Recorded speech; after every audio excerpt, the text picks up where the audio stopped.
Get this and get it straight. Crime is a sucker's road, and those who travel it wind up in the gut of the prison of the grave. This time I was in the country where the night should have been nothing but peace and quiet. But a pair of angry eagles changed all that. One was solid gold and too close to a battered corpse. The other weighed 160 pounds and was too quick with his fists. It happened like this. From the pen of Raymond Chandler, outstanding author of crime fiction, comes his most famous character in The Adventures of Philip Marlowe.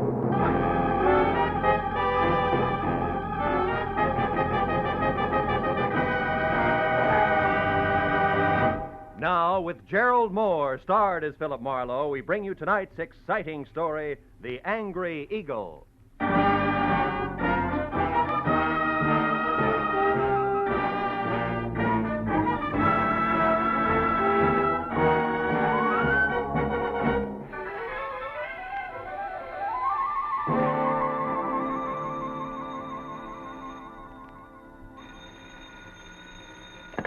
Hello. Mr. Philip Marlowe, please. Clover Lake, California calling. This is Marlowe. One moment, sir. Go ahead on your call to Los Angeles, please. Hello, Marlowe. Babe Durney. Remember me, light heavy contender in 39? Oh, yeah, sure. I remember you. Good. You still have that bar in Southgate? No, I'm back in the game. Ah. Trainer this time for a welterweight that's good. His name's Danny Eagle, and he's another Barney Russ, believe me. No kidding. Yeah, but he's in trouble. Come on out, will you, Phil? Clover Lake's only 20 miles. You can be here by 6. It's just outside of Malibu, up on the hill. Well, what's your boy's trouble, babe? Plenty. And it could end up being his life. Now step on it, Phil. Oh, and listen, you're a sports writer from Detroit, not a private detective. You got it? Got it. Leaving now, babe.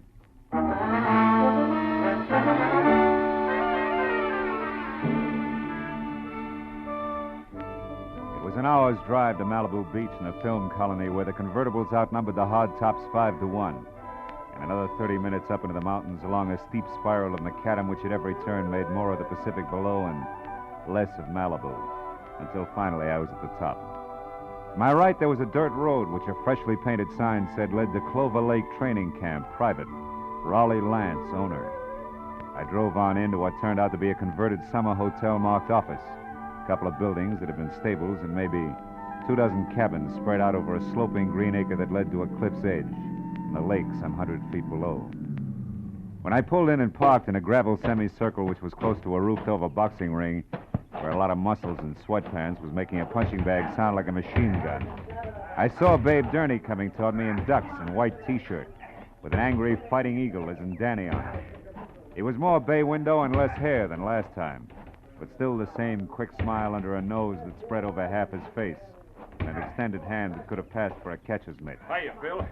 Glad you didn't take any longer. Things are worse. Oh? Danny got canned an hour ago, and he's burning up. Told Lance and his wife where they both could go, and I think he's going to personally see to it that they get there. Now, wait a minute. Who's this Lance? Oh, Raleigh Lance. He runs this place, Marlowe. Yeah. Strictly the big-time, big-shot manager. His seat at the fights has to be A1. His license plate the lowest number he can get. Yeah, half pint in French cuffs and built-up heels. He's got 10 fighters there. Danny's one. And the wife? Oh, yeah. Myra. A lot of curves, a lot of war paint, and never enough clothes on. Know what you mean. Yeah, well, also not much to keep her busy, and Lance hasn't got time to run around down in Malibu. Which means sheep's eyes at the boys, huh? Yeah, Danny Eagle included. Not that the kid ever did anything about it, mind you. Figured Ah. she was just being friendly. Come on, let's move on down by the lake like I was just showing you around. Hey, Jersey. Yeah? You can quit now. Do a mile in the shower. Okay, Big. See you later. Anyhow, Phil, this morning, Lance and the missus had a beef when the big shot got mad, read Myra off, and called Danny and tried the same thing on him. Didn't take, huh? No, so the boss canned him.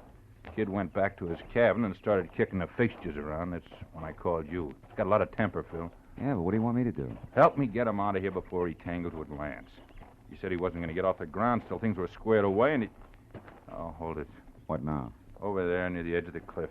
Friend of Lance's, just weatherwax. Well, that old man? Yeah, hayseed to look at or listen to, but he owns about every piece of land around here. Uh-huh. Rich, retired, and has just learned about prize fighters. Calls them gladiators. Also, he's got a mud fence-faced daughter he's real anxious to pass off. Yeah, also he's coming this way. Oh, hello there, son. Yeah, don't encourage Gab. It's his specialty. Well, Babe, my boy. What shape are you in tonight? Oh, well, not quite fighting trim, Mr. Weatherwax. I was just showing Mr. Marlowe here around the grounds. He's a sports writer. Sports rider. Yeah. Well, glad to make your acquaintance, Miss Marlowe. Thank you. Yes, sir. But when I think about what I've missed all these years not following the ring... Mr. Weathermarks, excuse me, but we're in a hurry. I want Mr. Marlowe to see the lake before it's dark. We'll see you at dinner or up at the lodge later, huh? Yes. I'll look forward to that. Goodbye. Yeah, bye, sir. The original windbag. Yeah. But, Marlowe, like I was saying, I gotta have your help. Yeah, but what can I do now? The kid's through, babe. Sure, but look, Phil, I know other managers. I also know the makings of a champ when I see him, and Danny Eagle's got the stuff. And? Okay, I like him. Ah. Phil, you gotta get next to Lance.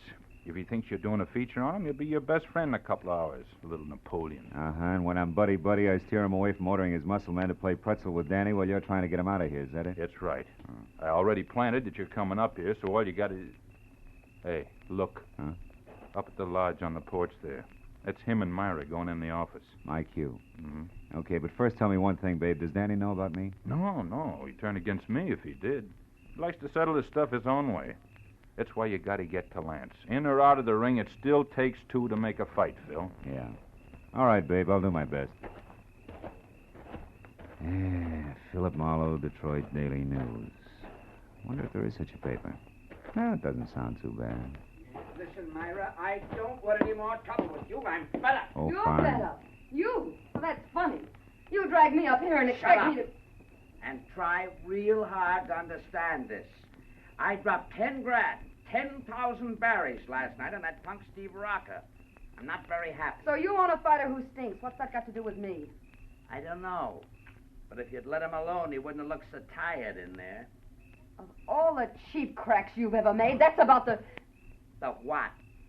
Go on, say it. You never flirted. You never played up to it. You were only being friendly.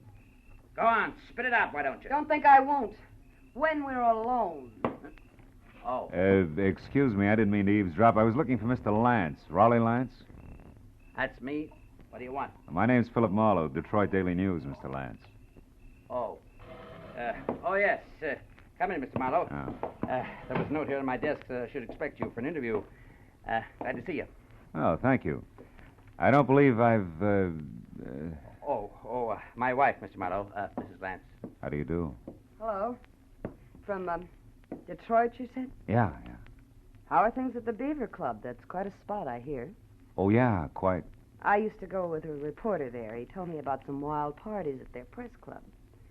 Busy Beaver Nights, they used to call them. Yes, busy beaver night. Lots of fun. Mm-hmm. I'll bet. Myra, Mr. Marlowe and I'd like to talk a while, so, So I'll be running along. It was a pleasure, Mr. Marlowe. Thank you. Goodbye, Raleigh. I'll see you later. Yeah. Well, Mr. Marlowe, have a chair. Drink? Yeah, I will, thanks. It's quite a spot you have here, Mr. Lance. Make it Raleigh, fella. All right. Yeah, it's okay. But you're not up here to write about a training camp, are you? Of course, I know background counts, but, well, like this drink, the soda helps, too. But the scotch is the thing, huh? Health? Same. Yeah, you're right about that scotch. Mr. Lance? What is it, Kelly? I'm busy now. Well, it's about Danny Eagle. Did you give him his walking papers? No, Big Gurney stopped me, Mr. Lance. Said he'd give Danny the word himself that he could handle him. That fat pug! Who does he think he is? Well, he said he just didn't want trouble, Mr. Lance. Besides, he said Danny was taking a walk. Yeah? Well, I'm going to give him the air, too. I've got enough enemies without some lousy trainer who's on my own payroll. Pardon me, Mr. Marlowe. I'll only be a couple of minutes. Sure. Help yourself to another drink. We'll talk later after dinner, about 8. Oh, and, here, catch. Best cigar made. Let's go, Kelly. Uh-huh. Best cigar. Seats marked A1. Yeah.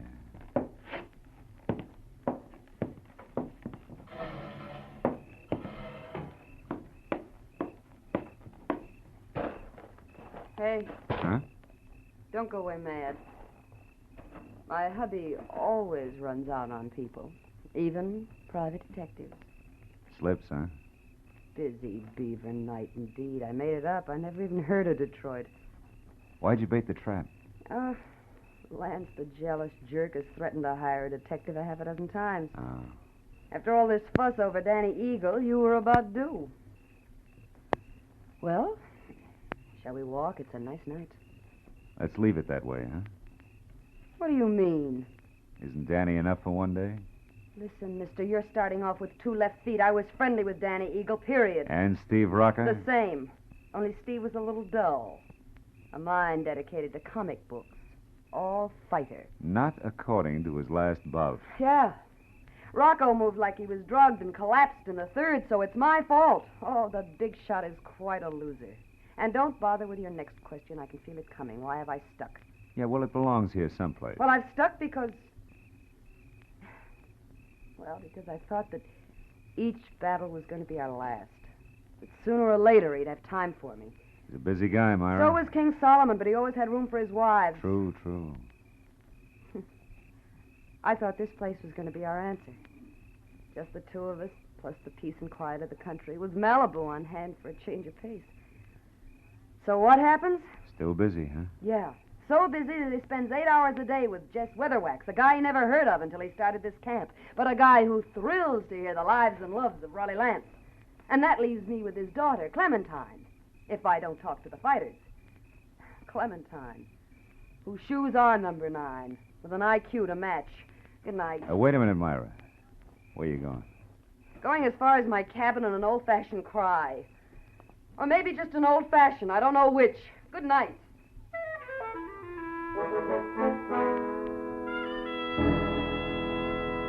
When Myra pivoted on a spiked heel and stomped off into the dark, I knew that I had to move fast because when next she and hubby met, the fact that I was a private detective was going to become public domain. And from there on out, I'd be of little use to Babe Durney, and if Lance's muscle playmates caught up to me, of no use to anybody. I located Danny Eagle's cabin among half a dozen others, peeking out of a thick grove of pepper trees, showing light from a half-open door.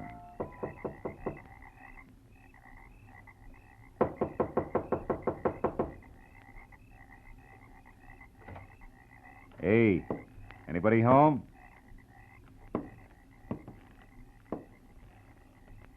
Inside, there was a closed valise on the edge of the only bed. And on the dresser, some money, a package of lemon lifesavers, and a tie clasp. A gold one with a gold angry eagle on it that said Danny was still around. Then he got to talk for himself. Think you're in the wrong cabin, mister. I haven't vacated yet. Well, don't you think it'd be easy all the way around if you did, Danny? Right now, I'm not looking for the easy way, mister. I've been walking and thinking about that. That and a pair of people I don't like. A pair I want to square myself with. Mr. and Mrs. Raleigh Lance. Oh!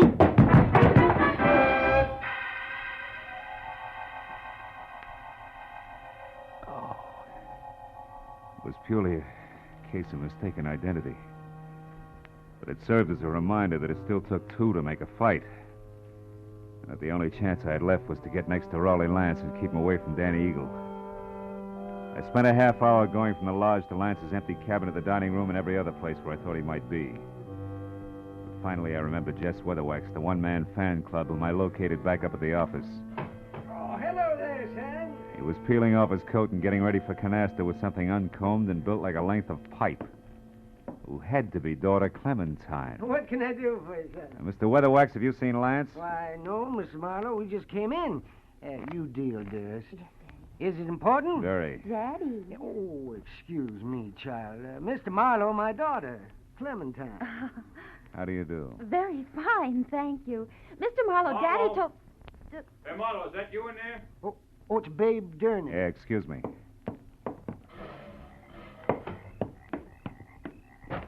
Phil, come with me, quick. What's wrong? Lance is dead, Marlowe. What? At the edge of the lake on the rocks. Accident? I don't know. Come on, Phil.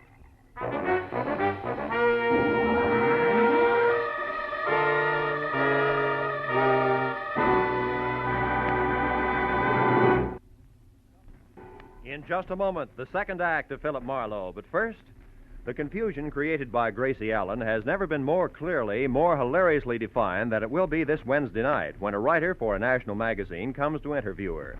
For the writer also meets some of Gracie's friends who present highly conflicting stories which Gracie does not untangle. It's another merry, mad mix-up which could come only from George Burns and Gracie Allen. So be listening this Wednesday on most of these same CBS stations. Now with our star, Gerald Moore, the second act of Philip Marlowe, and tonight's story, The Angry Eagle.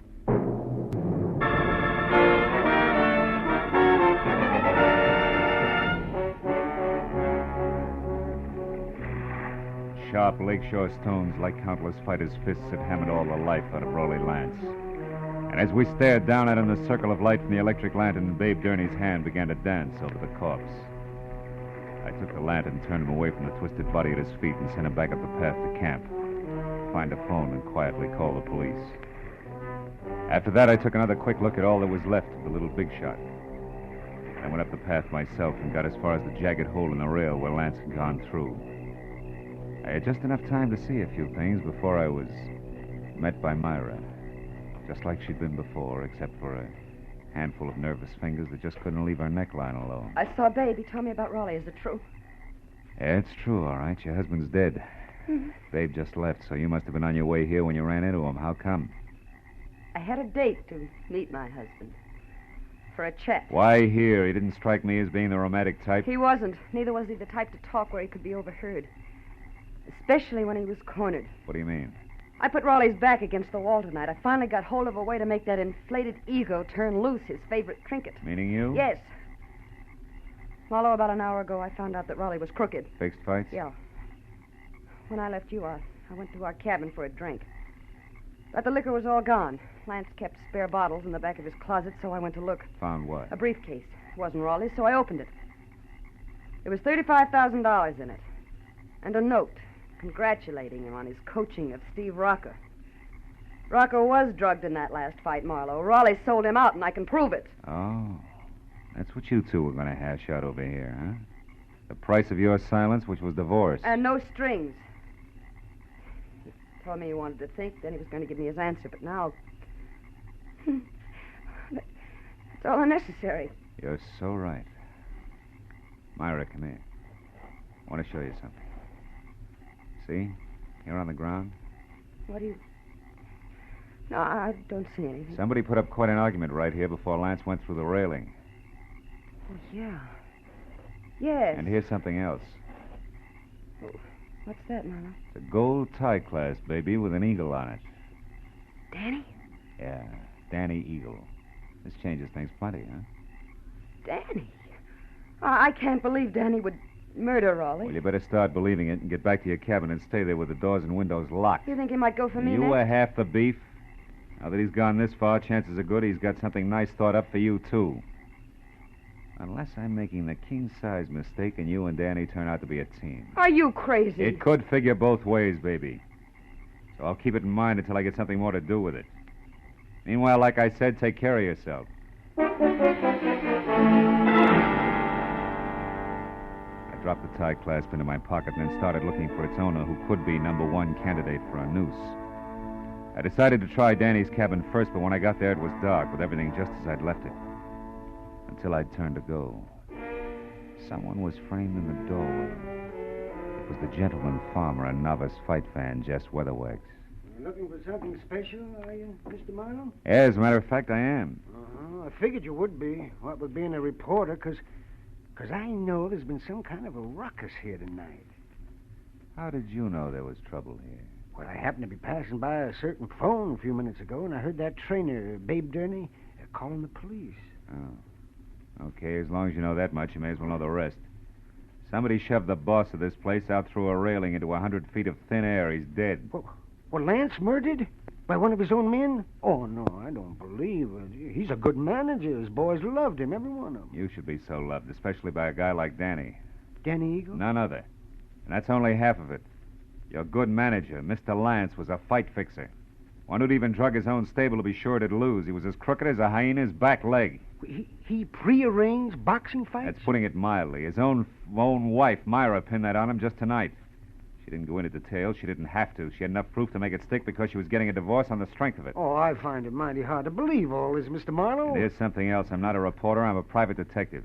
You're a private detective? Yeah, called in by Babe Durney because he was worried. Now I am. Anyway, here's what I'm getting at. If you're really sincere about liking your violence according to Marquis of Queensberry rules, you can do me a big favor. What can I do? Keep an eye on Myra Lance for me. Yes. I left her in the cottage. Dan Eagle may be only half finished with what he started. I'll do my best. You can count on that, sir. Okay, I'm going up to the office at the lodge now and find out if anyone saw Danny leave the grounds. I'll see you.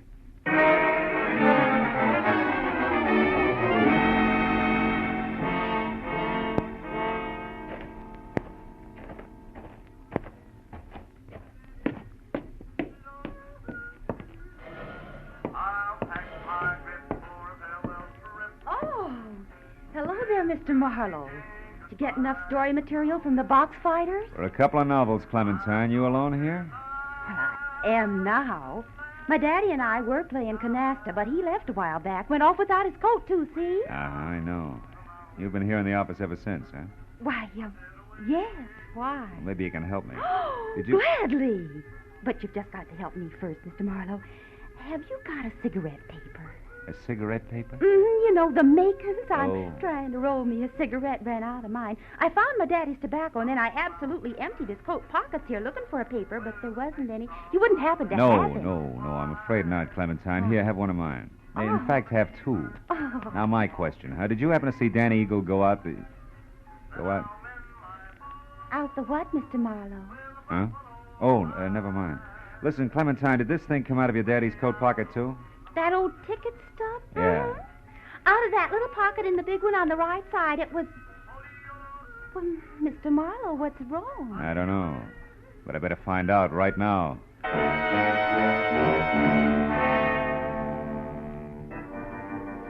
I ran out of the office and past the empty rope ring toward where the cabin stood, I was full of the conviction that Clover Lake Training Camp was due for a second corpse any minute.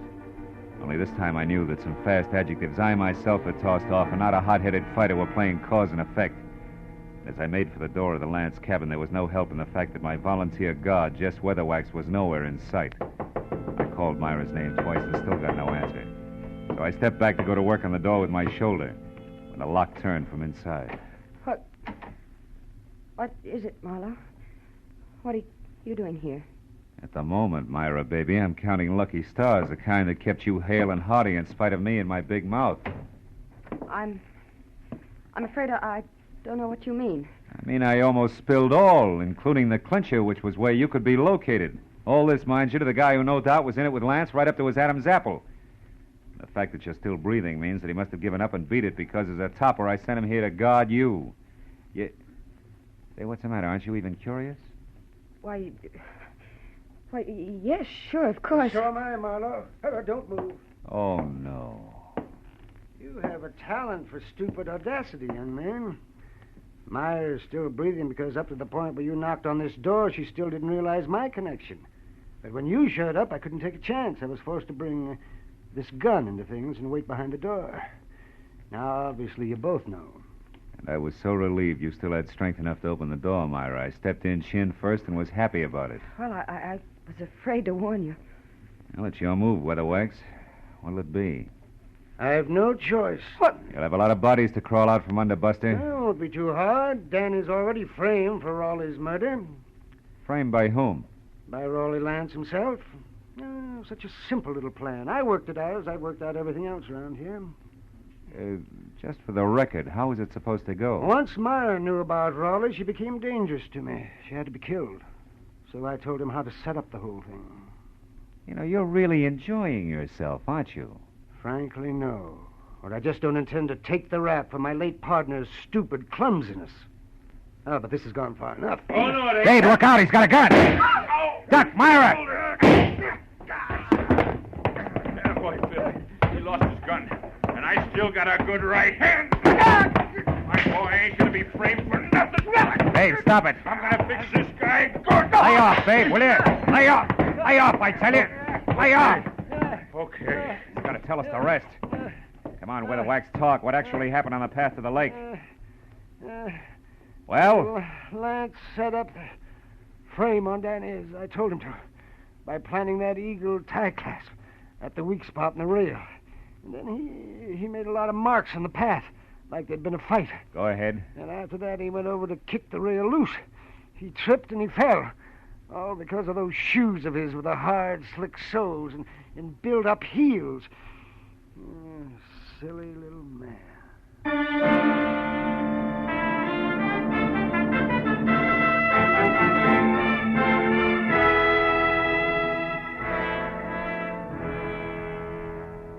Well, it wasn't long until the boys from the sheriff's office arrived with a good doctor, a lot of open notebooks, and an endless supply of questions.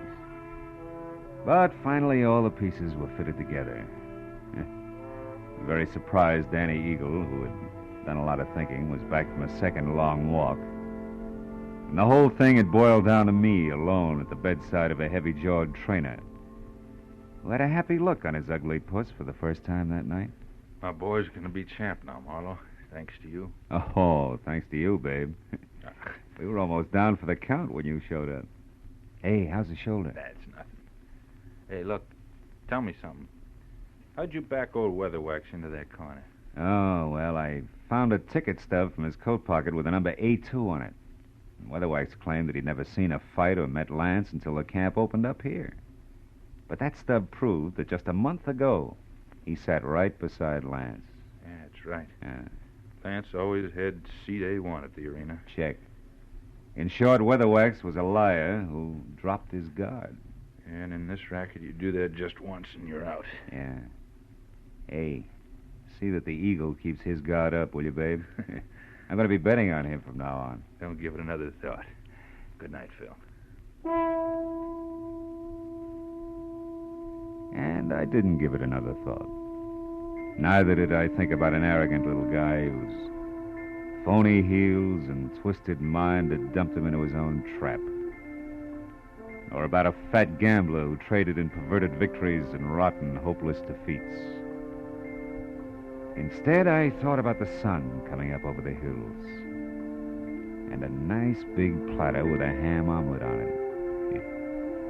And then a good, solid 8 hours sleep.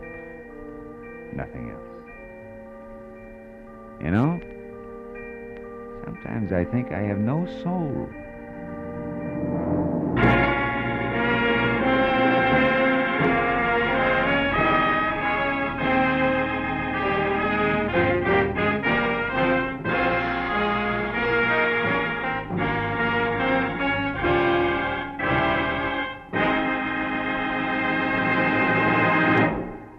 Adventures of Philip Marlowe, bringing you Raymond Chandler's most famous character, star Gerald Moore, are produced and directed by Norman MacDonald and are written for radio by Robert Mitchell and Gene Levitt. Gerald Moore can currently be seen starring in Republic's The Blonde Bandit. Featured in our cast tonight were Joan Banks, Barney Phillips, Wilms Herbert, Howard McNear, Elliott Reed, Frank Gerstle, and Ann Morrison. The special music is composed and conducted by Richard Arant. Be sure and be with us again next week when Philip Marlowe says...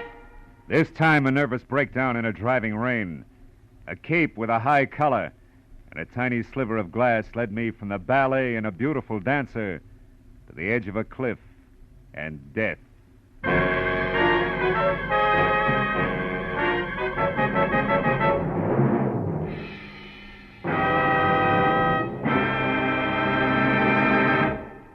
A few months ago, our newspapers and magazines were full of articles and pictures showing the progress we've made during the first half of the 20th century. That progress, brought about by the American way of doing business, means that today we enjoy the highest standard of living of any nation in the world. We can keep our standards high, and we can increase the benefits for all of us by continuing to produce efficiently under a free economic system. This is Roy Rowan speaking. Now, stay tuned for Pursuit, which follows immediately over most of these same CBS stations.